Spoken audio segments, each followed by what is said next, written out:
Bize bakacağız.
...31 Mart 2019 yerel seçimlerinde Kayapınar belde halkı bana teveccühünü bizden yana koymuştu. Bizler de o teveccühe layık olabilmek için gece gündüz demeden mümkün mertebede halkımıza hizmet etmek istiyoruz. Elbette bizler parti olarak şu anda farkımızı ortaya koymuş da bulmaktayız. Özellikle adaletten yana, yaptığımız fiil ve faaliyetlerden yana bunu zaten tüm belde halkımız görmüştür.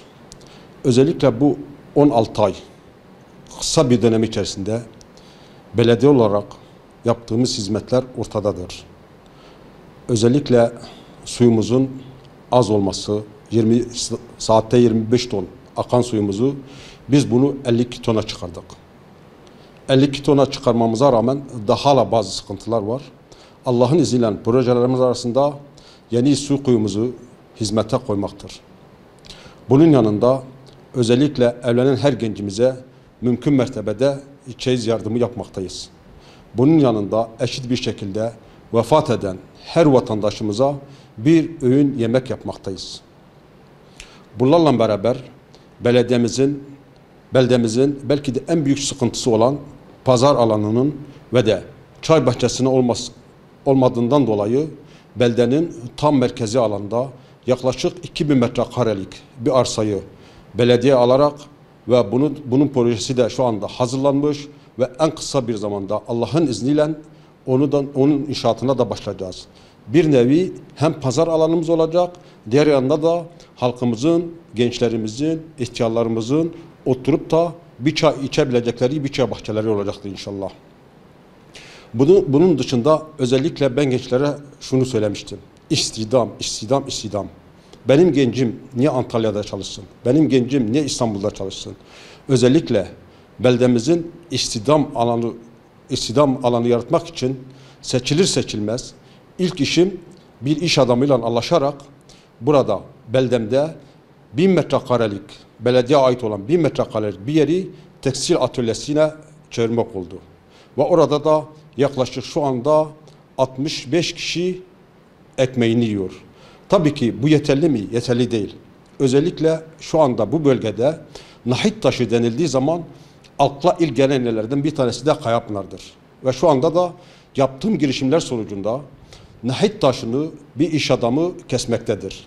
Ve inşallah o girişimimizin sonunda o iş adamının sayesinde yapacağı yatırımla en kısa bir zamanda orada da yaklaşık bir 40-45 kişinin istihdam edilebilecek bir şekilde faaliyete geçecektir. Evet, Kayapınar'ımızın olmazlarından bir tanesi de Vali Haluk İmga Caddesi. Vali Haluk İmga Caddesi yıllardan beri yaklaşık 30 senedir her gelen siyasetçi bunun üzerinde siyaset yapmaktadır. Ama biz seçimden önce şöyle demiştik. Kesinlikle yapamayacağımızı söylemeyiz. Ancak yaptıktan sonra biz bunları anlatırız. Çünkü siyasi olarak görüşümüz de budur. Şu anda Maliye'ye, İller Bankası'nda yaptığımız girişimler sonucunda Allah'ın izniyle oradan çıkacak ilk ödeneğimiz Vali Haluk İmga Caddesi'ni açmak olacaktır. Elbette yaptıklarımız, fiil ve faaliyetlerimiz ortadadır. 2500 nüfuslu beldemizde bir Kur'an kursu bulunmaması bu bizim için bir büyük ayıptır. Neticede hayırseverlerin infak ettikleri, hibe ettikleri bir arsa üzerinde gene belediye olarak girişimimizle gene iş adamlarının hayır sahiplerinin verdikleri destekle şu anda projemizde 5 kat yalnız şu anda yapacağımız 450 metrekarelik kapalı alan üzerinde yaklaşık 8 sınıflık 2 kat Kur'an kursumuza başladık ve 1. katını da bitirmek üzereyiz. Elbette hizmetleri bitmiyor. Çünkü eksikliklerimiz çok. Bir güne kadar Kayapınar'ı içten düşünen, Kayapınar'ı ilçe yolunda adımlar atmak için maalesef atılmamıştır. Şu anda Pınarbaşı Mahallesi'nde bayanlara yönelik yaptığımız taziye evi bitme aşamasında. Allah'ın izniyle en kısa bir zamanda bitirip faaliyete geçeceğiz. Hizmet etmek ve hizmet yapmak elbette zevk işidir. Bu da aşk işidir, iman işidir, inanç işidir. Dikkat ettiğimiz zaman Kayapınar'ın sadece 3 yol var. Girişi, sahaya çıkan yol, Hamidilerin Caddesi.